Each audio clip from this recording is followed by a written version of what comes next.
жазылуды және лайк басуды ұмытпаңыз. Бұл оқиға шамамен 500 жыл бұрын басталған. Біз ер адамның орманды аралап, науқас анасына емдік шөптерді жинап жатқанын көреміз. Кенет джунглидің тереңінен ағаштардың арасынан жаңғырған түлкінің қатты айқайы естіледі. Бұл адам шошып кетті. Дәл осы сәтте оның артында кенеттен бір қыз пайда болады. Бұл қыздың есімі Юнхо, және ол жасырын түрде оның сөмкесінен бірдеңе ұрламақ болған. Ер адам оны қорқытуға тырысады, бірақ сөмке шынымен бос болғандықтан, Юнхо абайсызда тек жол сұрауға келгенін айтады. Содан кейін ол сабырмен оған іздеген гүлді табуға болатынын айтады. Ол дәл осы жерде. Ол одан анасына дәрі беруін сұрайды, және оның сауығып кететініне сендіреді. Себебі Юнхо 9 құйрықты түлкі, айлакер және табиғаттан тыс жаратылыс. Содан кейін әрекет патшалыққа жеткізіледі. Той болып жатыр. Ал қалыңдықта адам кейпіне енген 9 құйрықты түлкі. Ол қазір адамға тұрмысқа шығып жатыр. Бөлмеге оның қызметшісі кіреді. Біз бұл екі қыздың бала кезінен бірге өмір сүрген жақын достары екенін білеміз. Сол кезде оның құрбысы бір күні кішкентай кезінде базар алаңында бір баламен кездескенін есіне алады. Ол оған қатты ғашық болды. Осы махаббатының арқасында ол адамның мінез-құлқы мен эмоциясын қабылдай отырып,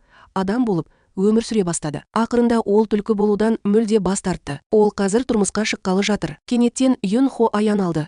Өйткені оның белгілі бір адамдардың болашағын көру қабілеті бар. Ол өз көзқарасында ауыл тұрғындарының өзін және құрбысын жау ретінде қуып, оларды өлтірмек болғанын көреді. Ол сондай ақ адам болуды шешіп, тұрмысқа шыққан досының ешқашан бақытты болмайтынын көреді. Себебі қарапайым және қатыгез. Түлкі адам болған кезде оның өмірі тек қайғыға толы болады. Содан кейін оқиға қазіргі уақытқа, яғни 2026 жылға ауыстырылады. Біз Юнхоның бір орында тұрғанын көреміз, ал оның жанында шаршап, шалдығып жатқан бала жерде жатыр. Оның басынан қан ағып, Юнхоның аяғына баяу жетеді. Юнхо ашы және өкінішпен сөйлейді. Ол адам болғысы келгенін айтады. Бірақ адам өмірі өте қиын. Адамдар үнемі азап шегеді. Олар ақша табады, шексіз білім алады, қартаяды, содан кейін өледі. Ол мұның бәрі не үшін қажет деп ойлайды. Ол бастапқыда ешқашан адам болғысы келмегенін мойындайды. Осы сәттен бастап оқиға 9 жыл бұрын басталады. Ол жерде біздің басты оқиғамыз басталады. Біз халықаралық іріктеу комиссиялары Корея ұлттық футбол құрамасына ойыншыларды іріктеу үшін келген футбол академиясына келдік. Барлық назар Сиокуда. Ол абыроймен ойнайды және жақын арада ұлттық құрамаға таңдалады деп күтілуде. Іріктеушілердің бірі Сиоканы ашық мақтайды. Дәл осы сәтте біз тағы бір бала Канның тамаша гол соғып жатқанын байқаймыз. Ол бірден селектордың назарын аударады. Мұны көрген жаттықтырушы үрейленіп, селектордың алдында Канг туралы жаман сөздер айта бастады.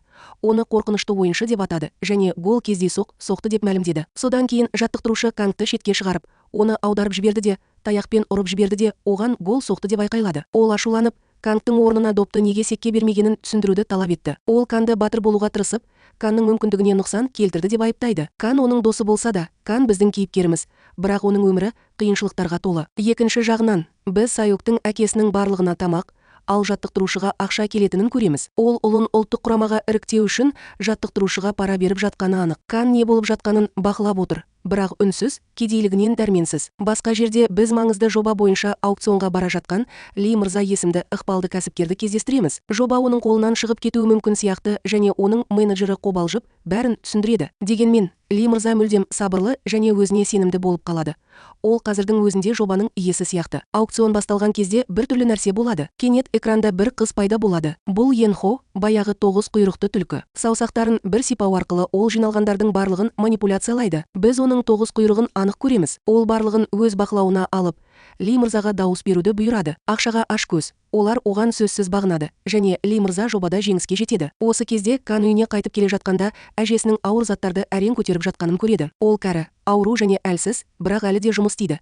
Өйткені ол Канның шығындарын төлеу керек. Кан оған бүгін гол соққанын және оған ақша қажет емес екенін айтады.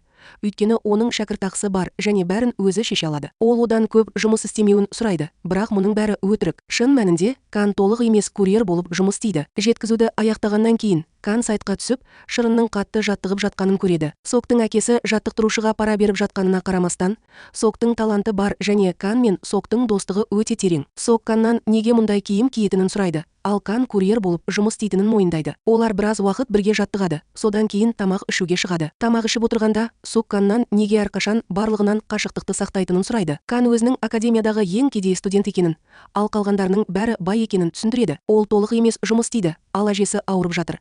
Сондықтан оның міндеттері бар. Ол шырынға ойынға назар аударуды бұйырады және оған бұрын соққан голын еске салады. Егер оның орнына Кан таңдалса, шырын не істейтінін ескертеді. Соктың футболға онша қызығушылық танытпайтыны және оны тек әкесінің қысымымен жасайтыны белгілі болды. Біз Юнходы Ли мырзамен қайта көреміз. Олардың әңгімесінен біз Юнхоның оған ақша айырбастау үшін жұмыс істейтінін білеміз. Ли мырза одан алған сомасына не істей алатынын сұрайды. Юнхо оған бәрін көрсетемін дейді. Ол оны тозаққа жібереді. Ол тірі кезінде куә болған кезде қорқып дірілдейді. Содан кейін ол оны шіркеуге, содан кейін мейрамханаға апарады. Ол жайбарақат оған ұнайма деп сұрайды және оның қабілеттеріне ешқашан күмәнданбау керектігін айтады. Ол әрқашан жаман істер жасайтынын мойындайды. Өйткені егер ол жақсылық жасаса, ол адамға айналады және ол адам болу идеясын мүлдем жек көреді. Содан кейін Ли мырзаға менеджері қоңырау шалып, жобаның аяқталғанын растайды. Кейінірек сәнді, қымбат киім киген Юнхо сауда орталығына барады. Ақыр соңында ол әлі де қыз, ал қыздарда ақша болған кезде олар дүкенге барады. Ол басқа қызды байқап қалады да, кездейсоқ оның күні бойы досы болуын және сауда кезінде онымен бірге жүруін сұрайды. Қыз бас тартады, бірақ Юнхо саусақтарын қағып, оны бақылауға алады. Олар дүкен аралап жүргенде Юнхо өзінің 9 құйрықты түлкі екенін және ғасырлар бойы осылай істеп келе жатқанын айтып, өзі туралы ашық айтады. Содан кейін біз 80-ші жыл бұрынғы британдық дәуірде Кореяда шетелдік мұғалімдер өз тілдерін үйретуге келген кездегі оқиғаларды еске түсіреміз. Юнхо олардың тілін түсінбеді. Сондықтан ол мұғалімнің тілін өз тіліне ауыстырды. Тағы бір флешбек комикс пен стиль дәуіріндегі 30-ші жыл бұрынғы оқиғаларды көрсетеді. Юнхо кейіпкердің өмірін қиған комикстің соңы ұнамады. Сондықтан ол жазушының үйіне барып, оның үйін өртеп, соңын өзгертуге мәжбүр етті. Және ол жасады. Юнхоның өмірі қарапайым. Егер оған бірдеңе ұнамаса, ол оны өзінің қабілеттерін пайдаланып өзгертеді. Содан кейін қыз Юнхоның достары жоқ екенін айтады.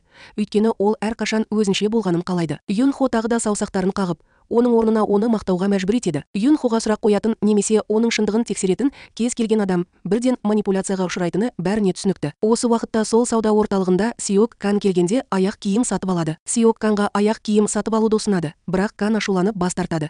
Сеокты оны аяды деп айыптайды. Кан кетіп бара жатқанда, ол Юнхоға соқтығысып, оны біреу итеріп жібергендей құлап кетеді. Шошып кеткен Юнхо оны әлсіздігі үшін мазақ етіп, әлсіз балалардың үйде отырғаны дұрыс екенін айтады. Есеңгіреп, екі бала да кетіп қалады. Содан кейін Юнхо шырынның болашағы туралы аян алады. Ол оның атақты футболшы, танымал атақты болып бара жатқанын көреді. Оның бойында ашкөздік оянады. Ол шырын байып, танымал болғаннан кейін оны өз клиентіне айналдырып, одан ақша табуды шешеді. Біз сондай-ақ Юнхо қызды тек сөмкелерін алып жүру үшін өзімен бірге ұстағанын білеміз.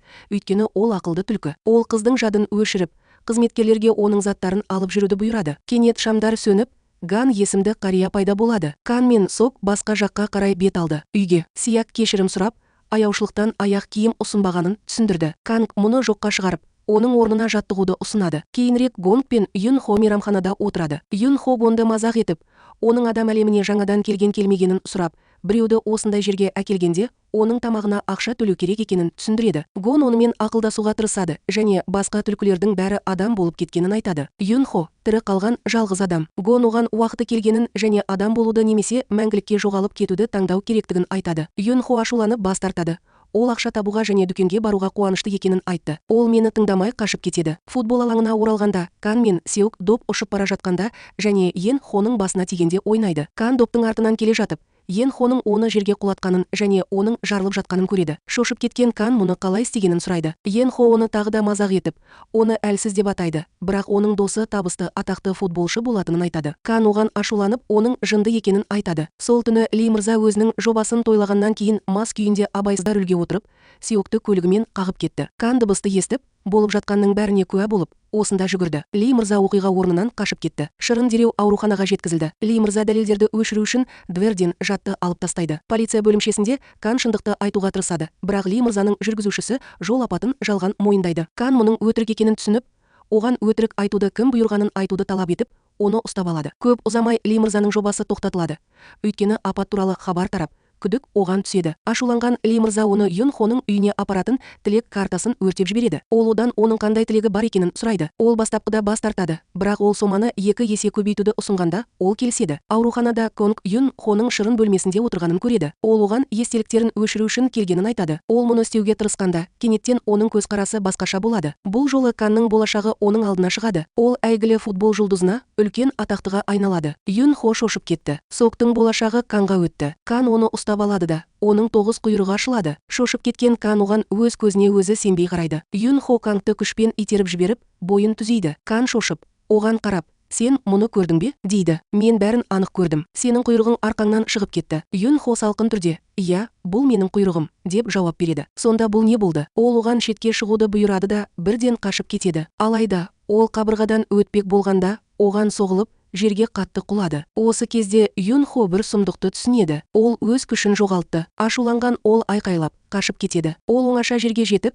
қабілеттерін сынай бастайды. Бірақ бәрі ойдағыдай болмайды. Ол әлсіреп қалды. Ол ашуланып, шарасыздықтан ғибадатханаға кіріп, мен сөйлескім келеді деп айқайлап, құдайлардың пұттарын сындыра бастайды. Сыртқа шығып, менің бетіме қара. Ешкім көрінбесе, ол бүкіл ғибадатхананы өртеп жіберемін деп қорқытады. Дәл осы сәтте мылтық пайда болып, оны тоқтатады. Ол сынған пұттарды қалпына келтіріп, Юн Хоға құдайларды құрметтеу керектігін және оның істеп жатқан ісінің дұрыс емес екенін айтады. Юн Хо жауап қайтарады. Оған үндемеуді бұйырады және оның күшінің неге таусылып жатқанын түсіндіруді талап етеді. Ган оған бұрын ескерткенін, бірақ ол ешқашан тыңдамайтынын еске салады. Ол қазір оған байсалды болуды айтып жатыр. Юн Хо ненің дұрыс емес екенін сұрайды. Ган оның қате шешімдері адамның өліміне себеп болғанын түсіндіреді. Сонымен бірге біз Ли мырзаның менеджері өз адамдарымен бірге өлі денені қараңғы, қаңырап бос жатқан жерге көміп жатқан түнгі көріністі көреміз. Біз бұл мәйіттің кімге тиесілі екенін әлі білмейміз, бірақ жақын арада анықтаймыз. Басқа жерде Канг үйіне қайту үшін аялдамада күтіп тұр. Кенет оның қасында күтпеген жерден Юн Хо пайда болды. Шошып кеткен Кан оның қайдан келгенін сұрайды. Юн Хо оған үндемеуін айтып, тез арада тілек айтуын өтінеді. Маған дәл қазір тілек білдіруімді сұра. Дәл осы сәтте автобус келіп, Кансыз кетіп қалады. Юн Хо онымен сөйлесуге тырысады, бірақ Кан телефонмен такси іздеумен әлек. Өйткені жақын жерде автобуста такси де жоқ. Ол үйге қалай жетемін деп үрейлене бастайды. Юн Хо кездейсоқ оны өзімен бірге ала алатынын айтты, бірақ егер ол оны тыңдаса ғана. Кан көліксіз мұны қалай істейтінін сұрайды. Юн Хо оның қолынан ұстап, телепортацияның не екенін білесің бе? Дейді. Бір секундта ол оны үйінің дәл алдында телепортациялайды. Кан жай ғана аң-таң қуанып, оның қаншалықты керемет болғанын айтып, олар тіпті шетелге осылай тегін саяхаттай алады деп әзілдейді. Ол Еуропа туралы айтады, бірақ Юн Хо кенеттен бұрылып, кез келген жерге бара алатынын айтып, оны ұрып жібереді. Ол Германия мен Ресейде тұратынын, тіпті ондағы мейрамхана иелерінің де оны танитынын мақтан тұтады. Бірақ ол жалығып, Кореяға оралды. Кан оның қолынан ұстап, мұны қайталауын өтінеді, өйткені бұл керемет болды. Юн Хо мақтауға риза, бірақ оған қолын тигізгені үшін ұрысып, қолын тез тартып алады. Кан оның әдемі және тартымды қолы бар екенін айтып, оны мақтайды. Юн Хо күлімсіреп, тезірек тілек айтуын өтінеді. Ол тіпті досымен апатқа себепкер болған адамды жазалауды ұсынады. Осы кезде біз Ли мырзаның полиция бөлімінде жауап алынып жатқанын көреміз. Ол ештеңе істемедім деп бәрін жоққа шығарады, бірақ полиция оған қауіпсіздік камераларынан оның апат болған жерде көліктен түсіп бара жатқанын анық көрсететін фотосуреттерді көрсетті. Ли мырза үрейленіп, дәретханаға асығады да Юн Хоға қоңырау шалу үшін тілек картасын өртеп жібереді. Бірақ шарасыздықтан ол бірнеше картаны өртеп жібереді. Юн Хо көрінбейді. Оны көшеде журналистер қоршап алған. Әкесі телефон арқылы жауап сұрап ұрсып жатыр. Ли мырза әкесінен оған сенуін өтініп, жағдайды түзетуге уәде береді. Кенеттен шұғыл жаңалықтар пайда болады. Ли мырзаның жүргізушісінің өлі денесі табылды. Ли мырзаның менеджері бұрын лақтырып жіберген мәйіт жол көлік оқиғасын жалған мойындаған сол жүргізушіге тиесілі екені белгілі болды. Ли мырза оны өлтірді. Кенет Ли мырзаның көлігінде Юн Хо пайда болды. Ол оның клиенті екенін еске салып, тоқтауын өтінеді. Юн Хо енді оның клиенті емеспін деп салқын жауап береді. Өйткені ол өз жүргізушісін өлтірді. Сондықтан оның күші әлсіреді. Ол қазір бәрін түзету керек дейді. Юн Хо Ли мырзаға бұдан былай ол дүниеге келген сәттен бастап бүгінге дейін тек шындықты айтатынына сенімді болу үшін күшті сиқыр жасады. Ол көлікті қайтадан баспасөзге жібереді. Ли мырза қорқып аузын қолымен жауып тастайды. Бірақ сиқыр оны сөйлеуге мәжбүр етеді. Ол жүргізушісін өлтіргенін ғана емес, сонымен бірге осы жылдар ішінде жасаған барлық қылмыстарын мойындайды. Полиция келіп, оны қамауға алады. Үйге оралғанда Юн Хо өзінің энергетикалық шкаласын тексеріп, оның қайтадан тепе-теңдікте екенін көреді. Оның күші қайта оралды, өйткені әділеттілік орнады. Кейінірек Кан жаттығуға келеді. Ал Юн Хо сары чемоданмен келеді. Ол оған бұл сыйлық екенін және ол оған көмектескеннен кейінірек пайдалы болатынын айтады. Кан оның кім екенін сұрайды. Юн Хоның атын сұрап жатырмын деп ойлайды және оған айта алмаймын деп ұялады. Кан оның қандай жаратылыс екенін айтқысы келгенін түсіндіргенде, Юн Хо өзін қорлық сезінеді. Ол одан болжауын сұрайды. Кан оның жын екенін болжайды. Ол жұмбақты ашпас бұрын оны тағы да болжауға шақырады. Оның 9 құйрықты түлкі екенін, Канг оның ақ құйрығын бұрын көргенін есіне алды. Юн Хо маңызды жұмысы бар екенін және мазалағысы келмейтінін айтып, әңгімені кенет үзіп тастады. Ол картаны қайтарып алады. Кан чемодан туралы сұрайды. Ал Юн Хо оған жақын арада өте танымал болатынын айтады. Кан оған бұрын оны қорлағанын еске салады. Оны әлсіз және пайдасыз деп атайды. Юн Хо сол күні ол жай ғана бос сөз айтып жүргенін айтып, оны өшіреді. Кан оның атын сұрайды. Ақыры ол жоғалып кетпес бұрын оған айтып береді. Көп ұзамай футбол академиясынан біреу келіп, Канға оның ұлттық құрамаға таңдалғанын хабарлайды. Шырын жарақат алғандықтан және оны қалпына келтіру үшін 6 ай қажет болғандықтан оның орнына Кан келеді. Сок Канды жақсы ойнауға және ол қайтып келгенше атын шығаруға шақырады. Канды әуежайда, содан кейін шетелде көрсетеді. Уақыт өтіп жатыр. Біз қазір 9-10 жылға созылып жатырмыз. Юн Хо қазір теңізге қарайтын сәнді жылжымайтын мүлік сатып алмақшы. Сатушы оның сұлулығын мақтап, теңіз жағасында жалғыз өмір сүруден сақтандырады. Юн Хо оған үндемеуін айтып, бағасын сұрайды. Оның құны 12 миллиард. 11-ге дейін жеңілдікпен. Ол саусақтарын шертіп, банк шотын тексеруді айтады, бірақ ақша түспейді. Ол жинағының енді жоқ екенін түсініп, бағаны 10 миллиард долларға дейін төмендетуге келіседі. Бұл арада Кан турнирден кейін турнирде жеңіске жетіп, үздік ойыншыға айналады. Ол өте байсалды және алыс командаластарымен көңіл көтеруден бас тартады. Кубоктарды жеңіп алғаннан кейін де ойыншылар оның тәкаппарлығына шағымданады. Оның келісім шартының ұзартылғаны туралы хабарланған кезде бүкіл ел оның жетістігін атап өтеді. Юн Хо оны теледидардан көріп, бірден таниды. Сонымен бірге біз қазір өте кедейлікте өмір сүріп жатқан Сиоканы көреміз. Оның әкесі ескі олжаларын қоқыс жәшігіне лақтырып жатыр. Сияк сәтсіздікке ұшырағаны үшін кешірім сұрайды. Олар олжаларды ішке кіргізуге асығып бара жатқанда жаңбыр жауып тұр. Юн Хо әлі де өзі бағалауы мен үмітін сақтай отырып, Канның тауарларына толы дүкенге кіреді. Қыздар оның өнімдеріне қатты құмар. Ол Канның қанша табыс тауып жатқанын сұрайды және оның жарнамадан 1 миллиард доллар табыс тауып жатқанын біледі. Тағы да ашкөздік танытып, оны өз клиентіне айналдыруды ұйғарады. Кан Кореяға оралып, әуежайда жанкүйерлермен кездеседі. Юн Хо көпшіліктің арасында тұр. Кан әлі күнге дейін оған бірнеше жыл бұрын сыйға тартқан сары чемоданын алып жүр. Ол оны жанкүйер деп қателесіп,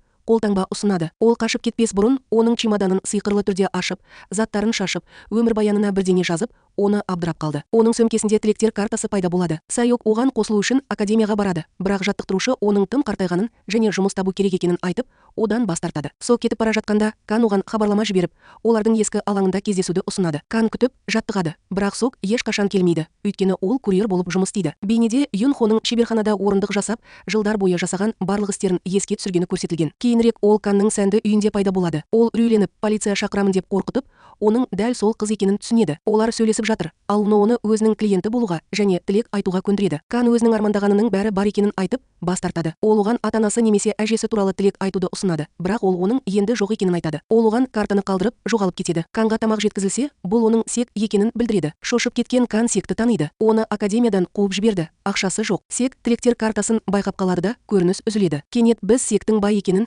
және ұшақпен келе жатқанын көреміз. Ол өзінің жаңа өмірінен абдырап қалды. Оның даңқы мен табысы оған ауысты.